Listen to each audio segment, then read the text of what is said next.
दरम्यानच्या काळात तुझं जे एव्हरेस्ट एक्सपिडिशन झालंय त्याच्यापूर्वी तू अन्नपूर्णा केलेलं आहे. बरोबर. आणि त्याबद्दल सहसा बोललं जात नाही किंवा होतंय की मी बाबा अन्नपूर्णा केलंय. त्याबद्दल मला सविस्तर किंवा आमच्या प्रेक्षकांना सविस्तर जाणून घ्यायचंय. अन्नपूर्णा म्हणजे मला खरं सांगायचं तर जर कोणी मला विचारलं की तुला परत आयुष्यात जर तुला एखादं एक्सपिडिशन रिपीट करायचं असेल तर तू ते कुठलं करशील, तर मी डेफिनेटली सांगेन की अन्नपूर्णा. एव्हरेस्ट ऐवजी मला म्हणजे अन्नपूर्णाचा आणि माझा मी कनेक्ट सांगते, तो कनेक्ट खूप वेगळ्या लेवलवरचा आहे. अन्नपूर्णा मी परत एकदा पुन्हा करू शकते. का करू शकते? मला कारण जेव्हा मी पहिले वर्ष एव्हरेस्टचा एक्सपिडिशन केलं त्यावेळी मी एव्हरेस्टच्या बेस कॅम्पला ऑलमोस्ट 60 days टाइम स्पेंड केला. त्याच्यानंतर मी वर्ल्ड मधलं 8th हायेस्ट पीक मनसलू केलं. त्यावेळी पण मी त्याच्या बेस कॅम्पला ऑलमोस्ट 30-35 days होते, 1 month होते मी तिथे. पण अन्नपूर्णा बेस कॅम्प असा होता जिथं म्हणजे मनसलू आणि एव्हरेस्ट बेस कॅम्प दोन्हीवर पण तुम्हाला इंटरनेटची सोय होती. तुम्हाला इंटरनेट महाग मिळायचं ऑब्व्हियसली, पण इंटरनेटची सोय होती, तुम्ही जगाशी कनेक्ट राहू शकत होता. पण अन्नपूर्णा बेस कॅम्प असा होता जिथं आम्हाला 60 दिवस आमच्याकडे फोन नाहीत, आम्ही कुठल्याही नेटच्या कनेक्टमध्ये नाही, आम्हाला कुठलीही अपडेट मिळायची नाही. जरी फोन करायचा असेल घरी तरी सॅटेलाइट फोन, ज्याच्यामध्ये 1 मिनिटाला 500 रुपये असे चार्जेस पडायचे. तो सॅटेलाइट फोन, तो एवढाच एक ऑप्शन होता बाहेरच्या जगाशी कनेक्ट होण्याचा. आणि त्या अन्नपूर्णाच्या बेस कॅम्प वरती मी ज्या कस्तुरीला भेटले, मी ज्या आतल्या कस्तुरीला भेटले, ती एक वेगळीच होती. आणि तिच्यानंतर तिने जो एव्हरेस्ट समिट केला ती स्टोरी पण खूप वेगळी होती. आणि अन्नपूर्णा असं आहे की ज्याचा डेथ रेशिओ एव्हरेस्ट पेक्षा पण जास्त आहे. आणि एव्हरेस्टचा डेथ रेशिओ 14% आहे आणि अन्नपूर्णाचा डेथ रेशिओ 34% आहे. आणि हे फक्त मी याच्या आधी ऐकलं होतं. जेव्हा आपण एखाद्या एक्सपिडिशनला मी प्रिपरेशन करतो तेव्हा वेगळ्या वेगळ्या गोष्टी ऐकतो, व्हिडिओज बघतो, किंवा मी पुस्तकं खूप कमी वाचते बेसिकली, बट व्हिडिओज बघून असं ऐकलं होतं की हा बाबा डेथ रेशिओ आहे आणि तिथे एक ॲव्हलांच येतो पर्टिक्युलर, त्याच्यामुळे तो डेथ रेशिओ आहे. आणि एवढ्या सगळ्या ह्याच्यात तो ॲव्हलांच जेव्हा मी स्वतः एक्सपिरियन्स केला आणि जेव्हा मी तो स्वतः बघितला त्यावेळी मला असं कळलं की मग मला कळलं की काय हा 34%चा डेथ रेशिओ, काय एवढं सगळं, काय एवढं अवघड माउंटेन आहे जिथं हजारांमध्ये एव्हरेस्ट समिट करणाऱ्यांची संख्या आहे, तिथं 400 मध्ये अन्नपूर्णा समिट करणाऱ्यांची संख्या काय? मग ती एव्हरेस्ट इतकी रिपीटेडली वाढली का नाही? कारण जेव्हा मी अन्नपूर्णा समिट केलं होतं फक्त त्या वर्षी त्याच्या आधी फक्त 350 लोकांनी अन्नपूर्णा समिट केलं होतं. कम्पॅरेटिव्ह बाकीच्या एक्सपिडिशन मध्ये ही संख्या खूप कमी आहे, खूपच कमी. आणि माझं अन्नपूर्णा एक्सपिडिशन असं होतं की त्यावेळी पण मृत्यूच्या भीतीने येत नाहीत असं होतं. मृत्यूच्या भीतीने येत नाहीत. आणि होतं कसं की बऱ्याच लोकांचं एम असतं, म्हणजे आता जेव्हा माउंटेनिअरिंग इंडियात आलं त्याच्या आधी जेव्हा फॉरेनियर्स या फील्डमध्ये होते किंवा आपल्याकडे ते आधीपासूनच होतं पण ते आपल्याकडे डेव्हलप झालं नाही. आपल्या इकडे त्या फॉर्ममध्ये येण्याआधी फॉरेनर्स जेव्हा 14 माउंटेन्स क्लाइम करायचे, म्हणजे आपल्या ह्याच्यामध्ये 14,000-8,000 पेक्षा उंच असणारे शिखर आहेत. आणि असं असतं की बाबा ते 14 माउंटेन सगळ्यांना क्लाइम करायचं असतं. ते एक ॲज अ माउंटेनियर ते एक सगळ्यांचं स्वप्न असतं, ते एक ड्रीम असतं. जसं एव्हरेस्ट हे माउंटेनियर्सचं किंवा सह्याद्रीतलं गिर्यारोहण करणाऱ्यांचं स्वप्न असतं, तसं स्वप्न असतं की बाबा आपल्याला 14 शिखरं कम्प्लीट करायचे.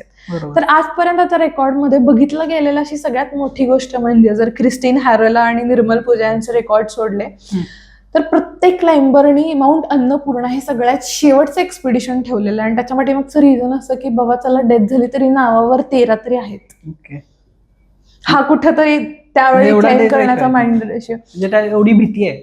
एवढी भीती म्हणण्यापेक्षा मी जे तुम्हाला ॲव्हलांच बद्दल बोलले ना, तिथे एका सर्टन टाइम पिरियड नंतर एक जो मोठा ॲव्हलांच येतो जो मी स्वतः शूट केलेला आहे, तो ॲव्हलांच असा आहे की एका ॲव्हलांचची कपॅसिटी इतकी असते की ते 1.5 ते 2 किलोमीटर मधला एरिया कव्हर करू शकतं. म्हणजे जर त्याचा असा लाईव्ह एक्सपिरियन्स किंवा जर तुम्हाला जर ओरिजिनल स्टोरी ऐकायची असेल तर 2016 साली माउंट एव्हरेस्टच्या कॅम्प 2 वरती माउंट नुप्सेवरून एक ॲव्हलांच आला होता. त्यावेळी ॲट अ टाइम 16 शेर्पांची डेथ झाली होती. आणि त्या वर्षी नेपाळ गव्हर्नमेंटनी ते एक्सपिडिशन ऑफिशियली बंद केलं होतं. म्हणजे एका ॲव्हलांच मध्ये इतक्या कॅज्युअलिटीज होऊ शकतात. आणि तो अन्नपूर्णाचा पर्टिक्युलरली जो ॲव्हलांचा एरिया आहे तो खूप रिस्की पोर्शन आहे, कारण तो ट्रॅव्हर्स क्रॉस करूनच तुम्हाला त्या शोल्डरवरती चढावं लागतं. म्हणजे समजा आता आपण इथून तिथपर्यंत चाललोय तर ह्या पार्ट मध्ये मध्ये तो व्हॅलीचा जो पोर्शन आहे ना तिथून वरच्या पॉइंटने अवलांच ट्रिगर होतो आणि एवढासा छोटासा ट्रिगर झालेला बर्फाचा तुकडा किंवा एवढासा छोटा वरतून आलेला दगड त्याला आजूबाजूचा आईस चिकटत जातो आणि नंतर त्याचं खूप मोठ्या अवलांच मध्ये रूपांतर होतं. मग त्याच्यामध्ये पण टेक्निकली डिफरन्सेस येतात की वेट अवलांच आणि ड्राय अवलांच. त्याच्यामध्ये वेट अवलांच जर असेल तर त्याच्यामधून सर्व्हाइव्ह करणं खूप अवघड असतं कारण त्याचं वजन खूप असतं. बर्फ ओला असतो, पावडर स्नो आणि वेट स्नो तसा जसा डिफरन्स असतो तसाच वेट अवलांच आणि पावडर अवलांच.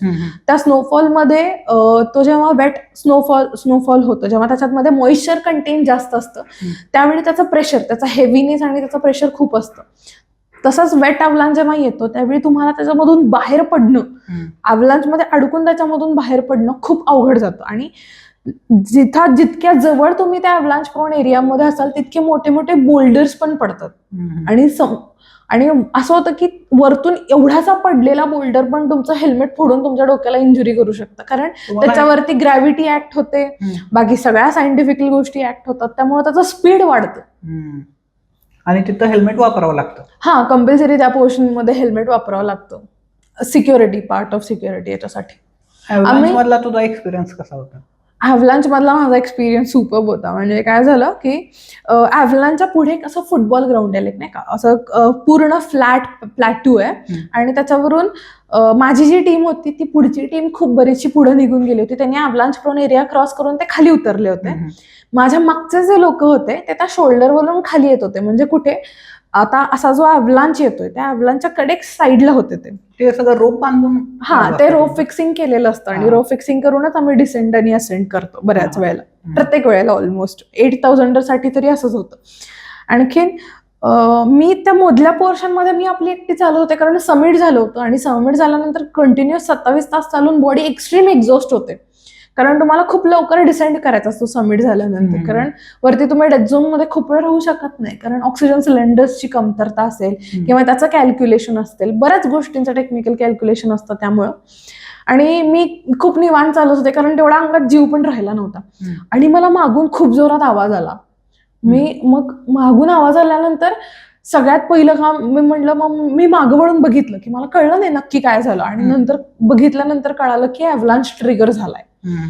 आणखीन अवलांच ट्रिगर झालाय म्हटल्यानंतर मी डोक्यात माझा पहिला विचार हा आला की कस्तुरी तू पळालीस तरी किती पळशील, 100 मीटर, 50 मीटर, चल धरून चाल 300 मीटर पळशील तू, त्याच्या पुढे काय करणार आहेस तू, कसा तो एरिया कव्हर करणार किंवा कसा तो अवलांच. तसं ऍक्च्युअल अवलांच जिथं पडतो तिथून माझ्यापर्यंतचा अंतर डिस्टन्स बरंच होतं. म्हणजे ते परत डिपेंड करतं की अवलांच जर मोठा आला असेल तर तो तिथल्या डिस्टन्स मध्ये पण येऊ शकतो, तो ते पण कव्हर करू शकतो. तर मी सगळ्यात पहिलं काम केलं ते म्हणजे मी माझ्या पॉकेटमधून फोन काढला आणि मी तो अवलांच शूट केला. कस्तुरी इकडपर्यंत येणार,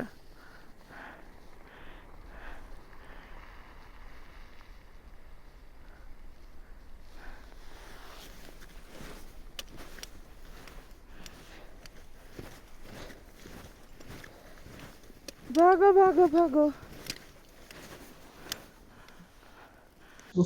आणि ते करत असताना वरच्या लोकांनी खाली वॉकी टॉकीवरती माझ्या शेर्पाला सांगितलं की कस्तुरी व अवलांच प्रोन एरिया में बैठी आहे. त्याला आलं टेन्शन, ही पोरगी तिथं बसली कशाला, मग हिला काय झालं तर तो माझ्यासाठी खालून वरती पळत येत होता आणि मी आपला व्हिडिओ शूट करत होते. व्हिडिओ शूट करता करता तो पावडर जो स्नो होता ना, पावडर स्नो म्हणजे त्याचा जो लास्टची झुळूक म्हणतो ना ती माझ्यापर्यंत आली होती. त्यावेळी मी फोन बंद केला आणि मी जस्ट खाली वाकले नाही का की जेणेकरून ते माझ्या वरतून जावं. पण मला माझ्या शेर्पाने जाम शिव्या घातल्या. मला म्हटलं की तू काय करतेस नाही का, अवलांच आलाय, तुला काय झालं असतं, खूप रिस्की पर्सन आहे, आता माझ्या पाठीमागं चालायचं नाही, माझ्या पुढे चालायचं, ब्ला ब्ला लाईक नाही का. त्यांनी बरंच लेक्चर दिलं आणि नंतर मला बऱ्याच लोकांनी प्रश्न विचारला की तुझं हे करण्यापाठी मग पर्स्पेक्टिव्ह काय.